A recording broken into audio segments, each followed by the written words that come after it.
కాదు మనం ఓట్లేసి మనం ఒక సీఎంని గెలిపిస్తున్నాం కదా, రివ్యూ చెప్పడానికి ఒక్కళ్ళు రాట్లా భయంతో ఏమవుద్దా అని. ఎందుకు భయపడాలి? మనం ఓట్లు వేస్తున్నాము, మనకు ప్రశ్నించే హక్కు ఉంది, మనం క్వశ్చన్ చేసే హక్కు ఉంది, నిలదీసే హక్కు ఉంది.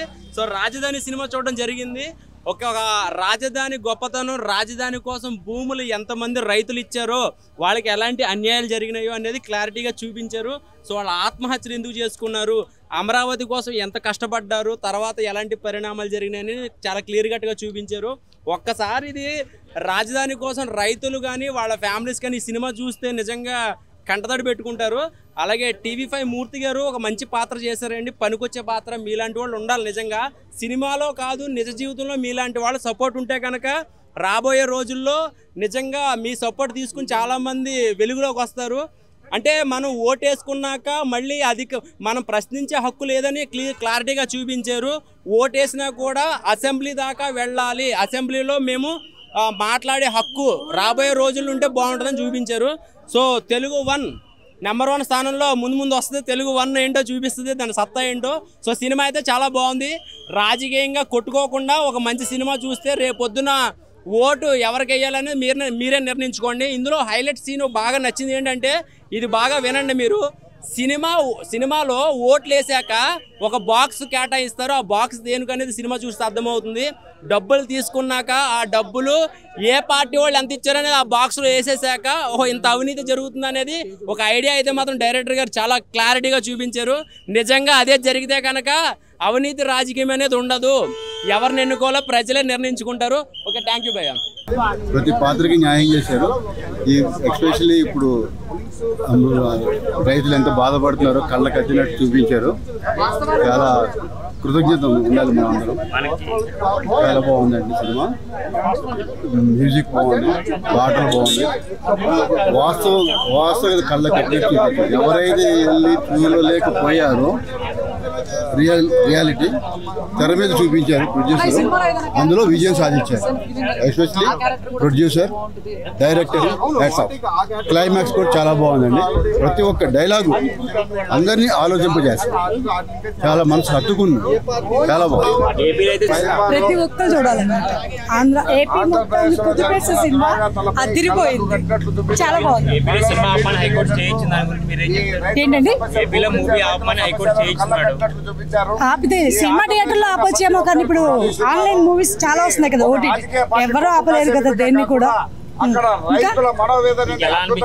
సినిమా చాలా బాగుంది. నేను ఇందులో నటించాను కాబట్టి బాగుందని చెప్తాను, కానీ చాలా బాగుంది. రాజధాని ఫైల్స్ అంటే ఇప్పుడు జరుగుతున్న దాని గురించే చేశారు సినిమా, అది బాగానే ఉంది.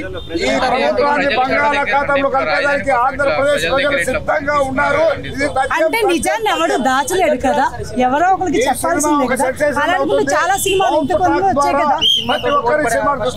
సినిమాతో ఓట్లు పడే అవకాశం అంటే చెప్పలేం.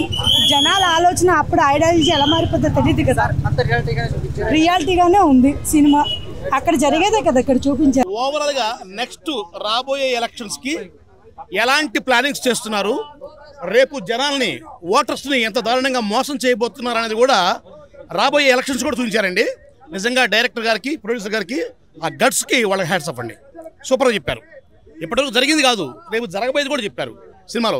కాబట్టి నాకు తెలిసి తెలుగు వాడిన ప్రతి ఒక్క వ్యక్తి ఈ సినిమా చూస్తే తెలుగు వాడికి జరుగుతున్న అన్యాయం తెలుస్తుందండి. దయచేసి సార్ హైలైట్స్ అంటే సార్, ప్రభుత్వం చేసిన దుర్మార్గం, ప్రభుత్వం చేసిన అన్యాయం, రైతులకు వాళ్ళ జీవితాలు బలైపోయిన విధానం, వాళ్ళు రోడ్డు పాలన విధానం, వాళ్ళు ఆడవాళ్ళని ఇబ్బంది పెట్టడం, మగవాళ్ళని హేళన చేయటం, ఇవన్నీ ఒకటి కాదండి.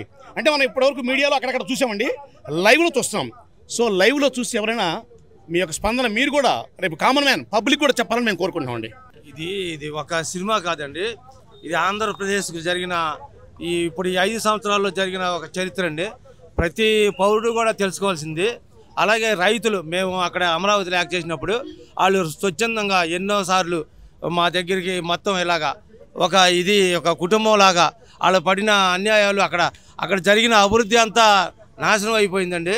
తర్వాత అక్కడ చెట్లు అవన్నీ మొలిచి అక్కడ ఎన్ని రోడ్లు, ఎన్ని వేల కోట్లు అండి. మన చంద్రబాబు నాయుడు గారు ఆ పరిపాలనలో ఉన్నప్పుడు ఆయన ఏదైతే మనకు కావాలనుకున్నాడో అలా అటువంటిది జరగకుండా ఇప్పుడు ఈ వచ్చిన ప్రభుత్వం అంతా నాశనం చేసిందండి. అలాగే ఇప్పుడు మనం ఇది ప్రభుత్వం వచ్చిందంటే ఎవరైనా ప్రజలు ఎన్నుకున్న ప్రభుత్వమే. అప్పుడు ఆయన తెలుగుదేశం పార్టీ చేసిన దానికి ఈయన కక్ష కట్టి ఈ విధంగా మనకి ఈ రకంగా ఆయన చేసిన అన్ని కూల్చివేసి అన్ని చాలా దారుణాలు చేశాడండి. అలాగే ప్రజలు కూడా చాలా వ్యతిరేకత ఉన్నారు. ఇది ఒక సినిమా అంటే ఇది సినిమా కాదండి, ఇది మామూలుగా అక్కడ ఆంధ్రప్రదేశ్ ఒక చరిత్ర. దీనికి గుర్తుపెట్టుకునే ప్రజలు చాలా మార్పు వచ్చిందండి. ఇది డెఫినెట్గా ఈ ప్రభుత్వానికి దెబ్బే. అది అండి నేను చెప్పేది. ఆరోపణ లేదా నిజమే కదండి, అది కళ్ళ మీద కనిపిస్తుంది కదా, అది ఆరోపణ ఏం కాదు, జరగదానే ఆరోపణ అంటారు.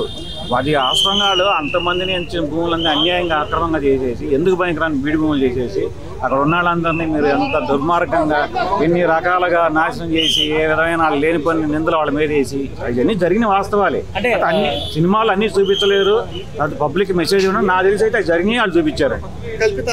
కల్పితాలు ఏమీ లేవు. ఈ సినిమా ఎఫెక్ట్ 2024 ఎన్నికలపైన ఉంటుందని మీరు అనుకుంటారా? ఎలక్షన్స్ అనేది నేను ఇప్పుడు కామెంట్ చేయను కానండి, జనరల్గా అయితే జనాలు ఫిక్స్ అయ్యారు సార్, అభివృద్ధి కావాలా వద్దు మనకు అభివృద్ధి అనుకున్నది జనాలు ఫిక్స్ అయ్యి దాన్ని బట్టి ప్రకారం కొట్టేస్తాను మార్చారు. రైతులకి ఈ సినిమా ద్వారా న్యాయం జరుగుతుంది ఆశిస్తారా సార్? తప్పకుండా. ఇంత ప్రయత్నం చేసిన రవిశంకర్ గారు రాష్ట్ర రాజధాని కోసం భూములు ఇచ్చినటువంటి రైతులను ప్రభుత్వ పెద్దలు ఎలా మోసం చేశారనేది చాలా క్లియర్ గా చూపించారు. ఒక దుర్మార్గుడికి ఒక అవినీతి పరుడికి ఓట్లేసి గెలిపిస్తే కేవలం ఒక 29 గ్రామాల ప్రజలే కాదు, ఒక యావత్ రాష్ట్రం మొత్తం కూడా రాజధాని లేకుండా అయిపోతుందనే విషయాన్ని చాలా బాగా చూపించారండి సినిమాలో. రాజకీయాలకి ఎటువంటి దగ్గరగా లేదు, వాస్తవాలకు దగ్గరగా ఉంది ఈ సినిమా. అలాగే ఎక్కడ కూడా ఎవరిని కూడా క్రిటిసైజ్ చేసినట్లేదు సినిమా, ఎందుకంటే అది రియాలిటీగా చూపించారు కాబట్టి ఎవరిని హేళన చేయాలనో తక్కువ చేయాలనో కాదు, వాస్తవాలను చాలా బాగా చూపించారు. డైరెక్టర్ గారు కానివ్వండి, ప్రొడ్యూసర్ గారు కూడా చాలా క్వాలిటీగా తీశారు సినిమా. చాలా అభినందించాల్సిన సినిమా. ఎంతసేపు ఎంటర్టైన్మెంట్లు ఇలాంటి సినిమాలే, దైవ సినిమాలే కాకుండా ప్రజా సమస్యల మీద తీసినటువంటి ఇలాంటి సినిమాని కూడా ప్రజలందరూ కూడా చూసి అభినందించాలి, అలాగే వాస్తవాలు తెలుసుకోవాలని నేను కోరుకుంటున్నాను. థ్యాంక్ యూ అండి. ఎలా అనిపించింది సినిమా? బాగుందండి, వాస్తవాలు దగ్గరగా తీశారు. ఇంకా ఏమనిపించింది అంటే ఇలాంటి సినిమాలు రావడం మంచిదనే అంటారా? మంచిదేనండి. ఇలాంటి సినిమాలు ఎలా ప్రభావం చూపించబోతున్నాయి? అంటే మేము పొలాలు ఇచ్చామండి, ఇచ్చామండి. సో ఇప్పుడు ఇదంతా యథార్థ సంఘటన, యథార్థమే. ఇంకా తీయాలండి, ఇంకా ఉన్నాయి చాలా, ఇంకా తీయలే ఇంకా చాలా. కానీ రాష్ట్రానికి రాజధాని అంత అవసరం అనే డైలాగ్ కానీ, ఇక నుంచి నీ నోటి నుంచి వచ్చే అరుపైన పిల్లిపైన అమ్మ అని కాదు ఐరావతి అనే డైలాగ్ కానీ చాలా అంటే చాలా మంచి డైలాగులు ఉన్నాయి. ప్రతి ఒక్కరికి హార్ట్లో టచ్ అవుతాయి అనమాట. సో 140 కోట్లకి ఒక రాజధాని ఉంటే 6 కోట్ల జనాభాకి 4 రాజధానులు, ఈ డైలాగులన్నీ చాలా అంటే చాలా గుండెలు టచ్ అవుతాయి అనమాట. చాలా అంటే చాలా బాగుంది. అందరు థియేటర్కి వచ్చి చూడండి రాజధాని. నా సినిమా నాకు బాగానే ఉంటుంది, నాకు కాదు ప్రజలు, తెలుగు ప్రజలకి అందరికి ఎలా ఉంది ఒక సవాల్ కదా, ఎందుకంటే జరుగుతున్న సన్నివేశాలను తీసుకుని ఒక సినిమాగా మలిచి ప్రభుత్వం నుంచి వచ్చే ఆటుపోట్లు ఎదుర్కొన్న సినిమా తీయడం మామూలు విషయం కాదు. అది మీకు ఎలా అనిపించింది? అదే చెప్పాను కదా, ఒక సామాన్య రైతు బిడ్డ ఒక ప్రభుత్వాన్ని, ఒక ముఖ్యమంత్రిని భయపెట్టగలిగాం. కోర్టుకు వెళ్ళి ఆశ్రయం పొందాను. కోర్టు ఆలోచించి నిర్ణయం తీసుకుంటుంది, మాకు న్యాయం జరుగుతుందని ఆశిస్తున్నాను. సినిమా అంటే కమర్షియల్ సినిమా తీసుకుంటే డబ్బులు వస్తాయి, కానీ ఒక రైతుల గురించి ప్రెజెంట్ అది గవర్నమెంట్ సినారియోలో సినిమా తీయాలని మీకు ఎందుకు అనిపించింది? నేను మొన్నటి నుంచి ప్రెస్ మీట్స్ లో చెప్తున్నా, సినిమా అంటే ఒక సామాజిక బాధ్యత, ఒక బాధ్యత గల పౌరుడిగా సమాజాన్ని చైతన్యపరిచేటువంటి సబ్జెక్ట్తో ముందుకు రావాలనుకున్నాను, వచ్చాను. ఇది రైతులకి న్యాయం జరిగే విధంగా ఈ సినిమా ఉపయోగపడుతుందని చెప్పి ఆశిస్తున్నాను. ఈ సినిమా వల్ల అమరావతి పనులు వేగవంతం అవుతాయని మీరు అనుకుంటున్నారు? ఇప్పుడు మీరు చూస్తున్నారు, మా పోస్టర్ రిలీజ్ అయిన దగ్గర నుంచి, ట్రైలర్ రిలీజ్ అయిన దగ్గర నుంచి ఎప్పుడో కొంచెం స్లో అయినటువంటి అమరావతి అనే ఒక దీన్ని మళ్ళీ ముందుకు వచ్చింది. ఇవాళ 4 రాజధానులను మేము సినిమాలో పెట్టినట్టు రాష్ట్ర ప్రభుత్వం 4 రాజధానులని మాట్లాడుతుందంటే అది వాళ్ళకి జయం చేకూరినట్టే కదా. సార్ 2024 ఎన్నికలపైన ఈ సినిమా ప్రభావం ఎలా ఉంటుందని మీరు అనుకుంటున్నారు? ఇది రాజకీయ సినిమా కాదు, రాజకీయంగా ఎవరికో లబ్ధి చేయాలని చేసిన సినిమా కాదు, రైతులకి న్యాయం జరగాలి, ఇది రైతుల కోసం చేసిన సినిమా.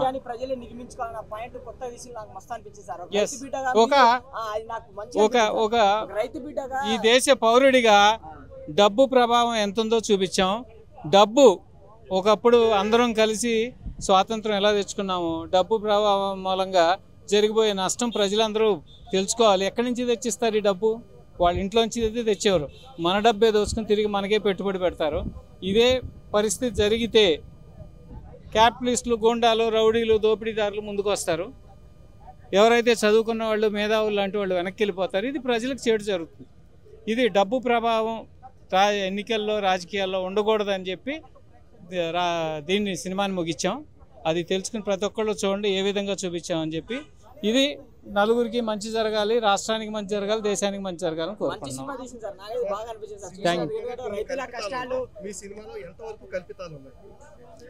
నిజాలు రేపు జరగబోయేది కల్పితం, నేను ఊహించలేను కదా. ఒక కల్పితంగా కొంతవరకు చెప్పాం, చాలా వరకు నిజాలు చెప్పాం. Thank you very much. Movie చాలా ఎక్సలెంట్గా ఉందండి. ఇది ఎవరినో కించపరచాలనో, ఎవరినో హేళన చేయాలనో, ఏ ప్రభుత్వం మీదో ఏ దురుద్దేశంతో తీసిన సినిమా కాదు ఇది ప్రభుత్వం 2014లో ఏర్పడిన తర్వాత ప్రభుత్వానికి రైతులకి ఎలా అయితే ఒప్పందం జరిగింది, ప్రభుత్వానికి రైతులకు మధ్య ఒప్పందం జరిగింది, పార్టీలకు సంబంధించింది కాదు. ఏ ప్రభుత్వం అయితే ఉందో ఆ ప్రభుత్వానికి రైతులు భూములు ఎలా ఇచ్చారు, ఎలా ఒప్పందం చేసుకున్నారు, వాళ్ళు ఏ ఉద్దేశం మీద ఇచ్చారు అనే ఒక పాయింట్ తీసుకొని యథార్థంగా తీసిన సినిమా అండి. ఖచ్చితంగా ప్రతి ఒక్క ప్రేక్షకుడు, ప్రతి ఒక్క రైతు చూడండి. ఆంధ్రప్రదేశ్లో ప్రతి ఒక్క ప్రేక్షకుడు, ప్రతి ఒక్కరు చూడండి.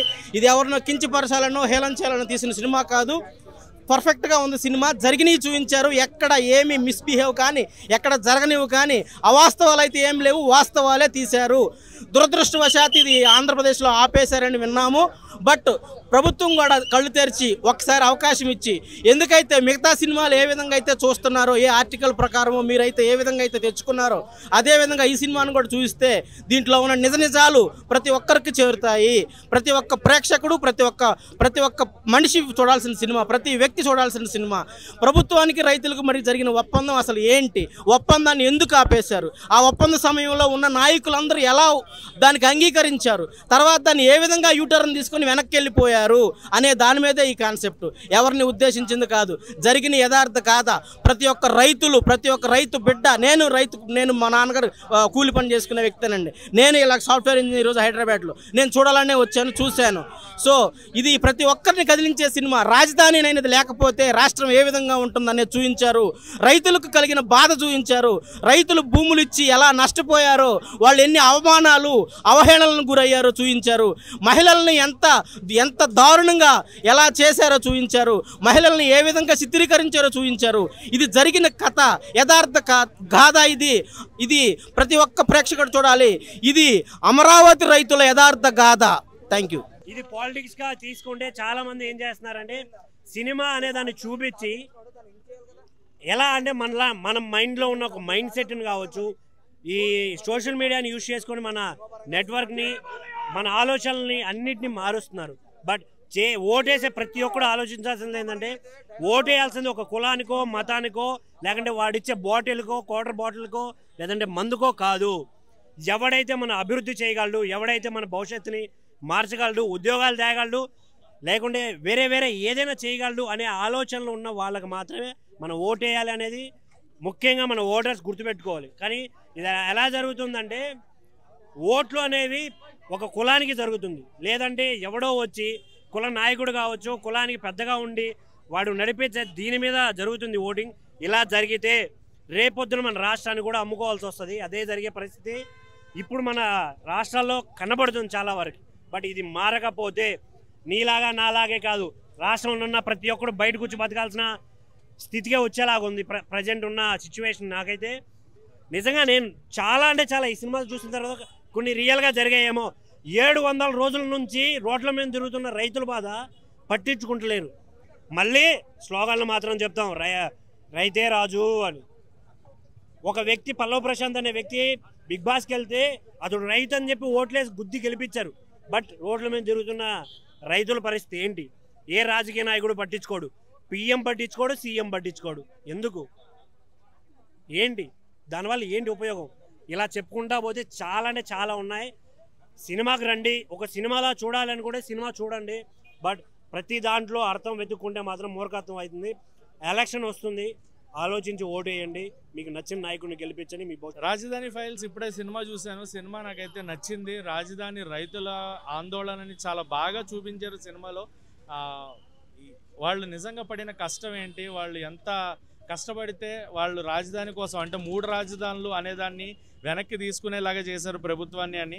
బట్ ఇంకా ప్రతిపాదన అయితే అలాగే ఉంది. సో జగన్ ప్రభుత్వం కిందకు వస్తేనే ఆ ప్రతిపాదన ఆగిపోయి నిజంగా ప్రజలకి మంచి జరిగే నాయకుడు వస్తాడు. అండ్ ఆల్సో రాజధాని అమరావతి రాజధానిగా వస్తుంది. సో అది తొందరలో ఇంకొక 2 నెలల ఎలక్షన్స్ ఉన్నాయి. ఎలక్షన్స్లో అది జరగాలని కోరుకుంటున్నా. రాజకీయ నాయకుడు కాకుండా ప్రజల్లోకి మంచి చేసే నాయకుడు రావాలి అని కోరుకుంటున్నా. ప్రజల కోసం ఆలోచించే నాయకుడు రావాలని కోరుకుంటున్నా. చాలామంది ఇన్ఫ్లుయెన్స్ చేస్తూ ఉంటారు మన ఫ్యామిలీలో వీళ్ళ నుంచి రాజశేఖర రెడ్డి గారు మనకి ఎంత చేశారు, లేదంటే వాళ్ళు ఎంత చేశారు వీళ్ళు ఎంత చేశారు అని, లేదా ఒక క్యాస్ట్ పేరు మీద ఒక కులం పేరు మతం పేరు మీద ఓట్లు అడుగుతూ ఉంటారు, ఓట్లు వేయమంటూ ఉంటారు. సో అలాంటి వాటికి ఇన్ఫ్లుయెన్స్ అవ్వద్దు, సినిమాలకి ఇన్ఫ్లుయెన్స్ అవ్వద్దు. నిజాన్ని తెలుసుకోండి. ఎవరికి ఓటేయాలి, ఎవరు మనకు మంచి చేస్తారు, గతంలో ఎవరు మంచి చేశారు, ఎవరు చేస్తారు. 10 రూపాయలు వచ్చిన నాయకుడికి అందులో 4 రూపాయలు తను తిన్నా 6 రూపాయలు ప్రజలకు పంచే నాయకులు ఉన్నారు. రాజశేఖర రెడ్డి గారు అంత గొప్ప వ్యక్తి, అలాగే చంద్రబాబు నాయుడు గారు అంత గొప్ప వ్యక్తి. అలాంటిది జగన్, నేను ఓపెన్గా చెప్తున్నా, జగన్ ఎలాంటి వాడంటే 10 రూపాయలకి ఇంకో 15 రూపాయలు పక్క రాష్ట్రం దగ్గర నుంచి అప్పు తీసుకొచ్చి ఆ 25 రూపాయలు తనే తినేద్దాం అనుకునే టైపు. సో అలాగ ఆంధ్ర అప్పుల్లో మైనస్లో ఉంది ఇప్పుడు, కంప్లీట్గా జీరో కూడా కాదు, మైనస్లో ఉంది. మైనస్లో ఉన్న రాష్ట్రం బాగుపడాలి అంటే నాయకుడు రావాలి. నాయకుడు వస్తేనే మారుతుంది. రాజకీయ నాయకుడు కాదు, రాజకీయాలు చేసేవాడు కాదు. ఆలోచించి ఓట్లేయండి. సినిమాల మీద ఇన్ఫ్లుయెన్సే కాదు, చూపిస్తారు. ఇందులో వాస్తవం 60% ఉంది, 40% కల్పితమే, జరగని వాటిని. అండ్ ఇంకొకటి ఇక్కడ మనం మాట్లాడుకుంటే జగన్ గారికి సొంత ఆలోచన, సొంత తెలివితేటలు లేవనేది చాలా క్లియర్గా తెలుస్తుంది. ఎందుకంటే ఆయన పక్కన ఉన్న వ్యక్తులు విజయసాయి రెడ్డి గారు కావచ్చు, ఆయన అనుచరుడు కావచ్చు, అలాగే ప్రశాంత్ కిషోర్ గారి క్యారెక్టర్ని కూడా చూపించారు.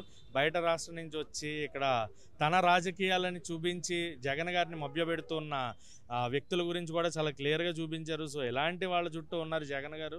అండ్ ఆల్సో ఆయన కూడా ప్రజల నుంచి ప్రజలకు మంచి చేద్దాం అనుకునే పాయింట్లు అయితే ఎక్కడా కనబడలా. ఈ 4 ఏళ్లలో నవరత్నాలు ఏవి జరగలేదు, రాజధాని లేదు, మద్యపాన నిషేధం లేదు. ఆయనే అన్నాడు మద్యపాన నిషేధం లేనప్పుడు నన్ను ప్రశ్నించండి, నేను ఖచ్చితంగా దిగిపోతా, మళ్ళీ సీఎం అయ్యాను అని. మరి ఇప్పుడు ఆలోచించుకోవాలి జగన్ గారు మళ్ళీ ఏ ధైర్యంతో ప్రజల ముందుకు వచ్చి ఓట్లు అడుగుతున్నారు అని, ప్రజల ముందుకు వచ్చి ఓట్లతోటి ఎలా గెలుద్దాం అనుకుంటున్నారు అని. 170 సీట్లు అంటున్నారు, మద్యపాన నిషేధం చేయకుండా ఏ మొహం పెట్టుకుని వచ్చి ఓట్లు అడుగుతున్నారు. సో ఆలోచించుకోండి, జనాలు ఓట్లు వేసేటప్పుడు మీరు ఆలోచించుకుని ఓట్లేయండి. ఆంధ్ర బాగుపడాలి, ఆంధ్ర బాగుండాలి అంటే మంచి నాయకుడు రావాలి. ఒక్కసారి అవకాశం ఇచ్చిన నాయకుడు 5 ఏళ్ళు మీ నెత్తిపైన కూర్చుని ఏం చేశాడో మీరు చూశారు. 10 రూపాయలు ఇచ్చినా వెనక్కి 20 రూపాయలు లాక్కున్నాడు. సో అలాంటి నాయకుడు కావాలా. నిజంగా ప్రజలకి తన సొంత డబ్బుల్ని ఖర్చు పెడుతూ నష్టం జరిగిన వాళ్ళ కోసం ముందుండి నడిపిస్తున్న నాయకుడు కావాలా అని ఆలోచించుకోండి. అలాగే జనాలు ఎవరైనా ఓట్లేసేటప్పుడు పార్టీలకి పొలిటికల్గా తీయలేదు. ఎక్కడ కూడా మనకి సీఎం పేరు కానీ లేదంటే వేరే పేర్లు కానీ ఎవరి పేర్లు బయటికి రానివ్వాల. మేబీ సెన్సార్ వాళ్ళ కోసం భయపడ్డారు, సెన్సార్ వాళ్ళు వద్దన్నారంట. నాకు అదే డౌట్ వచ్చింది. యాత్ర అని లేదంటే వ్యూహం అని నిజంగా జగన్ పేరు లేదంటే పార్టీ పేరు లేదంటే పవన్ కళ్యాణ్ గారు అపోజిషన్ పార్టీలో చంద్రబాబు నాయుడు గారు వీళ్ళ పేర్లు పెట్టి వాళ్ళంత ధైర్యంగా ఒక గవర్నమెంట్ సినిమాలు తీస్తున్నప్పుడు వాళ్ళకి పర్మిషన్ ఇచ్చినప్పుడు సెన్సార్ నిజాన్ని నిర్భయంగా చూపించే ఇలాంటి చిన్న సినిమాలకు ఎందుకు అవకాశం ఇవ్వట్లా? ఎందుకు సెన్సార్ వాళ్ళు వీళ్ళని అడ్డుకొని ఐరావతి అని చేశారు అమరావతి సిచ్యువేషన్ ఎందుకు మార్చాల్సి వచ్చింది? సో ఇలాంటి క్వశ్చన్స్ అన్నీ కూడా చాలా ఉన్నాయి. తప్పు చేసే వాళ్ళకేమో వాళ్ళకి ఫుల్గా రైట్స్ పేర్లు పెట్టుకునే రైట్ ఇచ్చారు, స్వాతంత్రం ఇచ్చారు.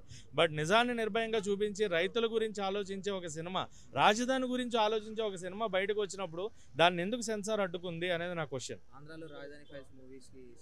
ఇవాళ ఇంకా ఛాన్స్ ఇవాళ రిలీజ్ అవ్వలేదు అని నేను కూడా విన్నాను. ఆంధ్రాలో వాళ్ళు సినిమా చూసుకుని గవర్నమెంట్ అప్పుడు రిలీజ్ చేస్తుందంట. అంటే యాత్ర 2కు మరి చూసుకోలేదా? అంటే వాళ్ళ ఇష్టం ఏదన్నా కూడా. వ్యూహం కూడా అంతే, వాళ్ళకి ప్యాకేజీలు వచ్చినాయి, ప్యాకేజీ ప్రకారం తీసుకుంటున్నారు ఆంధ్రాలో. సీరియస్లీ ఆంధ్ర బాగుండాలి అంటే మళ్ళీ చెప్తున్నా, ఆంధ్ర ఇంకొకసారి మీరే ఆలోచించుకోండి. నేను అన్నమాట, ఇప్పుడున్న ప్రభుత్వం చేతిలోకి ఆంధ్ర వెళ్తే నెక్స్ట్ 5 ఏళ్లలో ఆంధ్రాని వేరే దేశానికి అమ్మేసుకొని ఆ మొక్కను మనం మర్చిపోవడమే. బీహార్ కంటే ఘోరమైన సిచ్యువేషన్లో కనిపిస్తుంది ఆంధ్ర. ఎందుకంటే డిక్టేటోరియల్ రూల్లోకి వెళ్ళిపోతుంది, ఒక నియంతలాగా ఏర్పడిపోతాడు ఆంధ్రాకి. సో నియంత ఉంటే ఎంత దరిద్రంగా ఉంటుందో మన అందరికీ తెలుసు. అది చాలా అనేది అంటున్నా, 40% ఓవర్గా చూపించారు. బట్ జెన్యున్గా ఉన్న సిచ్యువేషన్స్ కూడా చాలా బాగా చూపించారు. అది మాత్రమే తీసుకుంది. అందుకే అంటే నా సినిమాని సినిమాలాగా చూడండి. అలా ఇలా జరిగిందా ఆంధ్రాలో ఇంత కష్టపడ్డారో రైతులు అన్నది చూడండి. కానీ ఒకళ్ళనొకళ్ళు చంపుకోవడము లేదా ఆడవాళ్ళ మీద అత్యాచారాలు పోలీస్ సిస్టమ్ మీద అదైతే నాకు తెలుసు. బట్ పోలీసులు కొంతమంది వ్యవస్థ జగన్ గారి కుట్ర కిందే ఉంది అనేది కూడా మనకు తెలుసు. బట్ ఎంత అరాచకం జరిగింది అనేది నేను ఒప్పుకోను.